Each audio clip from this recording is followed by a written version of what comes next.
Глава 10. Чечня.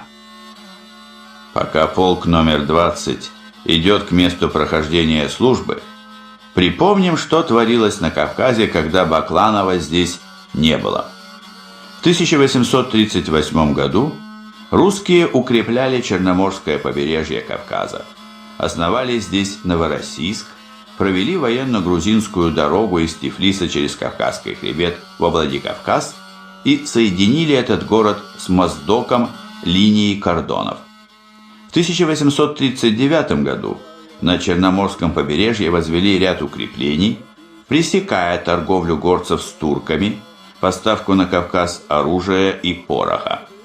На левом фланге осадили Шамиля в ауле Ахульго, и после пятого штурма аул взяли.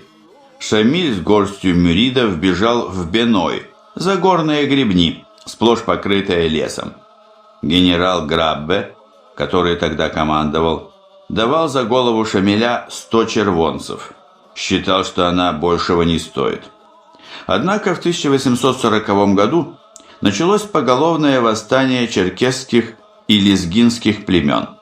Черкесы штурмом взяли на берегу Черного моря 5 русских укреплений и перебили более 2000 солдат.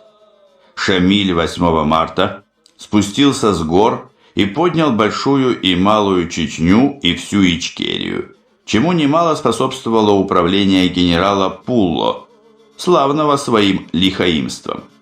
Шамиль обосновался в селении Дарго, стоявшем на Большой Чечено-Дагестанской торговой дороге, и отсюда попытался влиять на Нагорный Дагестан, который питался чеченским хлебом. Русские опять пошли в Чечню, стали жечь аулы, вытаптывать посевы, лишать мятежников продовольствия. Шамиль встретил экспедицию генерала Галафеева у речки Валерик, но был разбит и засел в горах. Лермонтов, великий поэт и в то время поручик Тенгинского полка, писал об этом деле Лопухину.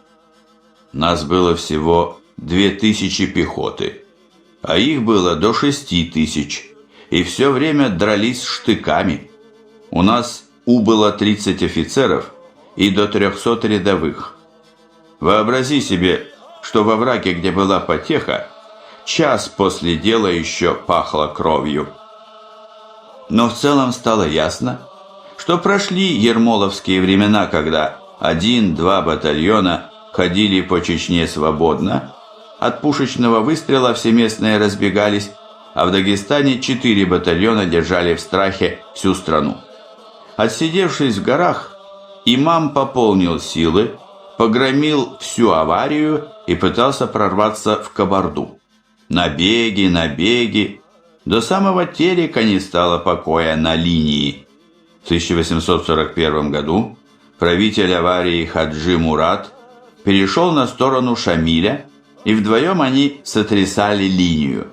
Между Тереком и Сунжой лишь 2 аула остались мирными – Старый Юрт и Брагуны. Остальные снялись и ушли за Сунжу. Бои весь год шли с переменным успехом. В 1842 году генерал Фези, швейцарец на русской службе, утихомирил было Дагестан, но по интригам был отозван в Тифлис, и все началось сызнова. Граф Граббе попытался достать Шамиля в его резиденции ауле Дарго. Собрал в Герзель-ауле 12 батальонов, 24 орудия, 3 сотни казаков и с громадным обозом 30 мая двинулся вверх по Аксаю. Но не рассчитал. В Чечне, как всегда бывает, в начале лета пошли дожди. Речки вздулись, не перейдешь. Прошел он с великими трудами 20 верст, и все. Окружили его со всех сторон. Пришлось графу смирить гордость и поворачивать назад. Отступление прикрывал генерал Лабынцев с кабардинским полком. 4 июня вернулись в Герзель-аул, потеряв 60 офицеров, 1700 солдат и даже одно орудие. Военный министр Чернышов как раз объезжал линию и 18 августа графа Граббе уволили от должности, сохранив, впрочем, за ним звание генерал-адъютанта. После этой неудачной экспедиции к Шамилю стали присоединяться племена, ранее замиренные, а Чернышов, наоборот, велел пока в горы не соваться, чем подарил Шамилю почти год передышки. А шамилевские подручные, передохнув, сами полезли. Зимой на 1843 год горцы в своих набегах доходили до Кизляра и даже до Ставрополя. Командующий Головин ничего не мог поделать, ибо оказался человеком бессильным физически и морально. В молодости попал он в общество мистиков и иллюминатов, и верховная жрица сего общества рекомендовала ему еженедельно пускать себе кровь для умерщвления плоти.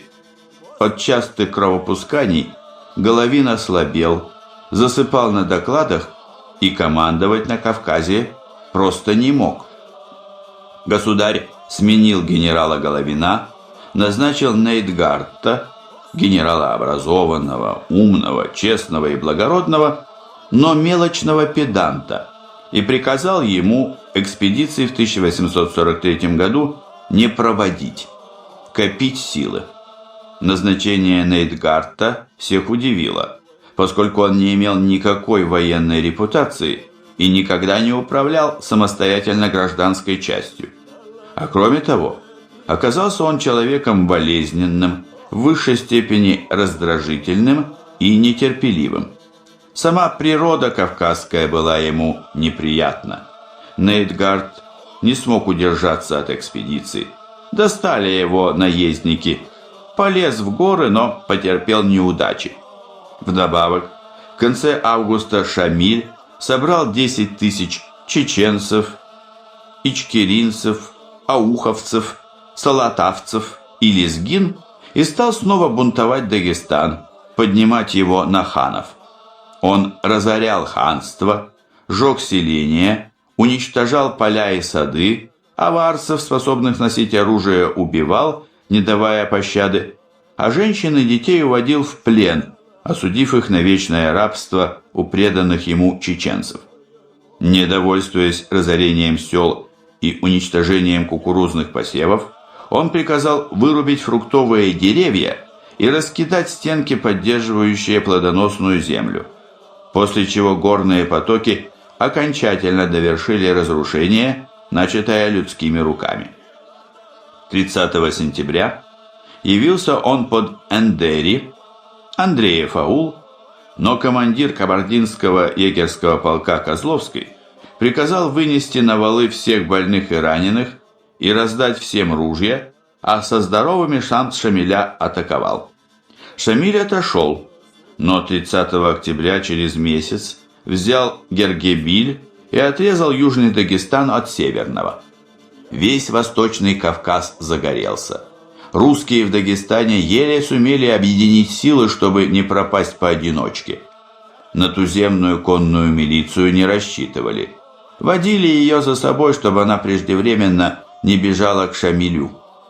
В 1844 году на Кавказ подошли подкрепления. 1040. С 1831 года с обеих сторон Кавказа русские развернули к этому времени еще 47 линейных батальонов. С ними вместе русские войска достигли здесь 150 тысяч. Но и с такими силами ничего сделать не смогли. Торопились наказать. А торопливость – плохой помощник. Авторитет Шамиля оставался как никогда высок. К нему перешел местный владетельный князь Даниэль Елусийский, числившийся генерал-майором в Гродненском гусарском полку.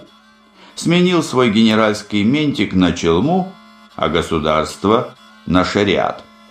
Решил государь покончить с Шамилем одним ударом, идти в Андию и занять резиденцию Шамиля, аул Дарго. Первое. Разбить буде можно скопище Шамиля. Второе. Проникнуть в центр его владычества. Третье. В нем утвердиться. Для исполнения такого плана понадобился решительный и опытный начальник. В декабре государь снял Нейтгарта и назначил командующим отдельным Кавказским корпусом и наместником на Кавказе генерал-адъютанта Воронцова, героя Бородинского сражения. В Дарго русские уже побывали. В 1832 году генерал Вельяминов этот аул занимал и разорил. Торнау, участник той экспедиции, вспоминал: «Помню я даргинскую кукурузу ростом выше человека на коне. Много сабель поломали на ней наши татары, с ожесточением уничтожавшие все чеченское из мщения за поругание убитых товарищей. Без выстрела мы разорили Дарго и вернулись в Белготой». Но тогда о Шамиле и слыхом не слыхивали, и аул среди других ничем не выделялся. Теперь же другое дело – ставка Шамиля. Надеялись, между прочим, на разногласия внутри неприятельских толпищ. Слабый здоровьем, но обладавший отменным словом Головин, писал Воронцову еще зимой: «Одна надежда, что горские племена, доведенные до крайности, ожидают только случая, чтобы свергнуть железное иго мюридов, над ними тяготеющее. Но сами они освободиться из-под власти Шамилевой партии не в состоянии». Старшие начальники, по опыту прошлых походов, не ждали от этой экспедиции ничего хорошего. Пройдет она, как градовая туча полосой, наделает шуму и разоренье и умчится, не оставив прочных следов. Но Воронцов решил исполнить высочайшую волю и стал готовиться к походу на Дарго. Надеясь на предстоящее представление к чинам и орденам, прибыли к Воронцову из гвардии полковник Бенкендорф, Строганов, сын Паскевича, князь Борятинский, Сколков, Вольф, принц Александр Гессенский со свитой. Но Воронцов уже был окружен старыми одесскими клевретами.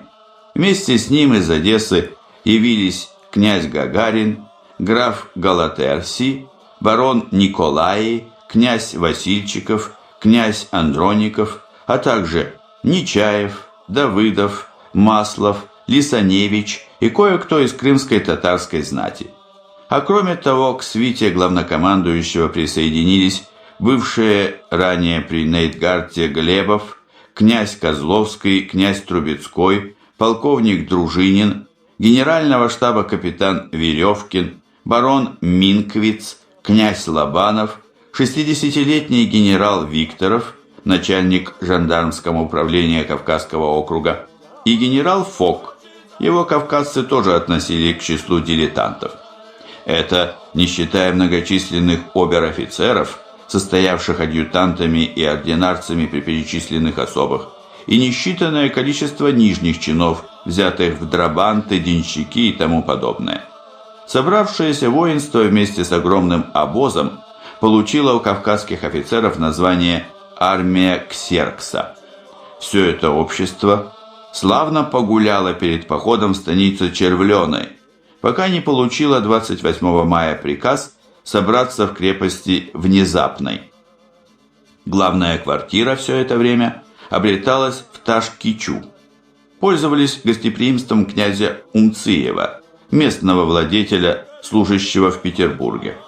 В самом укреплении, обнесенном земляным валом, в то время стояло всего два здания – дом воинского начальника и казарма. Части, выделенные для экспедиции, делились на чеченский отряд генерала Литерса, командира 5-го пехотного корпуса, 13 батальонов, кроме милиции, 13 казачьих сотен, 28 орудий, и дагестанский отряд генерала Бебутова, 10 батальонов, 3 сотни, 18 орудий. Но общее командование взял в свои руки Воронцов, а начальником штаба при нем стал театрально храбрый генерал Гурко. 29 мая войска чеченского отряда вступили во Внезапную, где квартировал кабардинский полк полковника Козловского, имели там дневку и после молебна рано утром 31 мая 1845 года под командованием графа Воронцова выступили в поход. Повел Воронцов батальон Литовского полка, 2 батальона Замостского, 2 Навагинского, 3 Куринского и 1 Кабардинского, 2 роты саперов, роту Кавказского стрелкового батальона, 2 дружины пешей милиции, всего 1000 милиционеров, 2 сотни Кавказского линейного полка, 100 Кубанского, 100 Ставропольского, 2 Моздокского. И местной дворянской конницы у него хватало. 5 сотен грузинской милиции, 100 Кабардинской и 100 Дигорской. Артиллерии набрали сбору по сосенке с 3 бригад из 5 батарей, 2 легких, 2 горных и Донской номер 1, всего 28 орудий. 1000 вьючных лошадей понесли на себе тяжести. Как писал один из участников похода, офицер Куринского полка Николай Горчаков, отряд двигался медленно, но весело, вдоль зеленой цепи гор. Зрелище воистину было величественное. Над Воронцовым везли бело-красный значок и окружали его конвойные курды в национальной одежде с длинными пиками. Над Лидерсом развивался значок красно-черный, над Гурко просто красный, а над Пасыком красный с черным крестом. Роты шли полнокровные, по 200 штыков. На лицах солдат молодые офицеры видели смесь добродушия с самоуверенностью, спокойствие с сознанием собственного достоинства. Примечание. Гейман, 1845 год. Воспоминания. Кавказский сборник, номер 3, 1879 год, страница 263. Конец примечания. В разгар этого похода Донской казачий Шрамкова номер 20 полк и прибыл на линию, на ее левый фланг, что произошло, согласно документам, 10 июня 1845 года. Левый фланг Сунжа и Качкалыковский хребет. К югу от Сунжи и Кумыкской плоскости чеченские земли. На восток до реки Якиташ, на юг до Андийского хребта. За хребтом Лезгины, между Сунжей и Аргуном Малая Чечня. К востоку от Аргуна Большая Чечня. Первая на равнине, вторая в горах. Везде вековые леса. Среди них на полянах многолюдные аулы. Но многие чеченцы живут в отдельных хуторах, рассеянных по непроходимым трущобам. Эти трущобы и составляют надежнейшую оборону их жилищ. Вся Чечня прорезана множеством рек и потоков, текущих с гор, с юга на север. Река Сунжа обтекает Чечню с запада и с севера, отделяет ее от земли ингушей и от Малой Кабарды. А уже в Сунжу с правой стороны впадают другие речки – Фортанга, Нетхой, Гехи, Гойта, Аргун, Джалка, Хулхуа-Лоау. На карте похожи они все вместе на расческу с загнутой ручкой. Чеченцы между Сунжой и Тереком, и кумыки между Тереком и Качкалыкским хребтом мирные. Но кумыки действительно мирные, а в чеченскую замиренность мало кто верит. Укрепления Грозная и Герзель-аул нависают над мирными аулами. У укреплений леса вырублены. Северная часть Чечни ровная.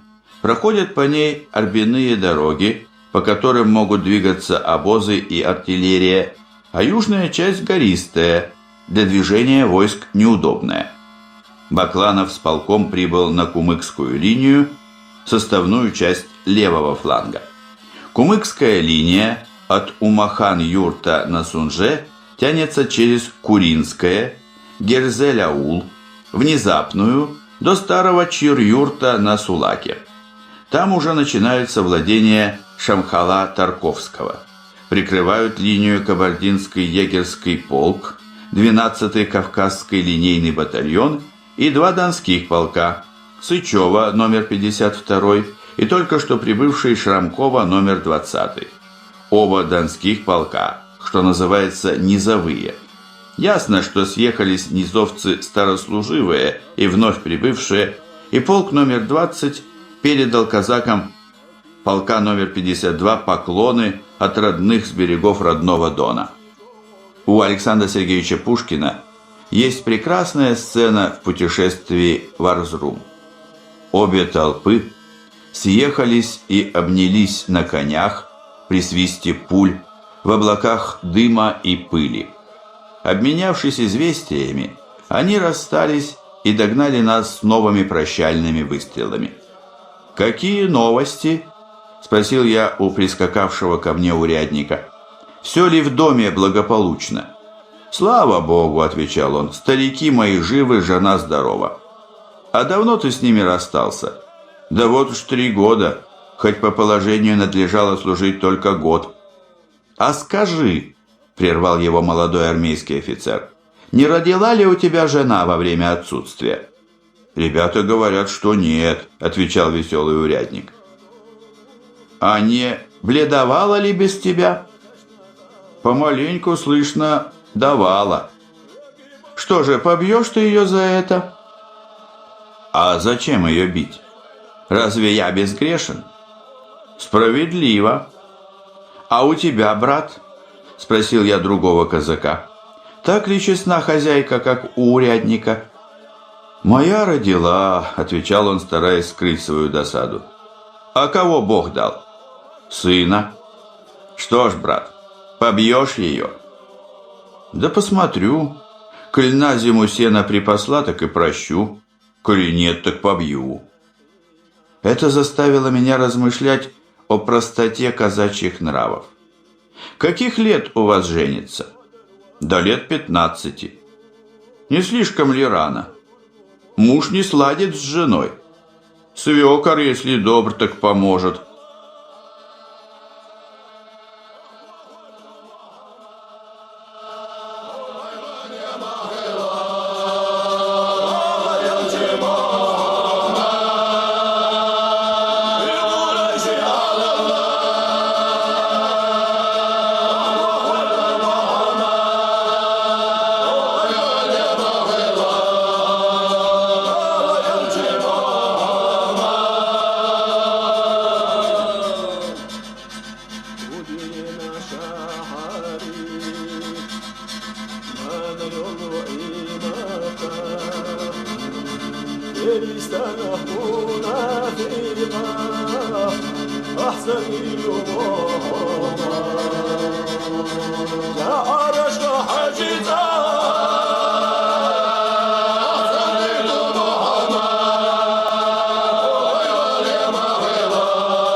يا زماني يا عاشق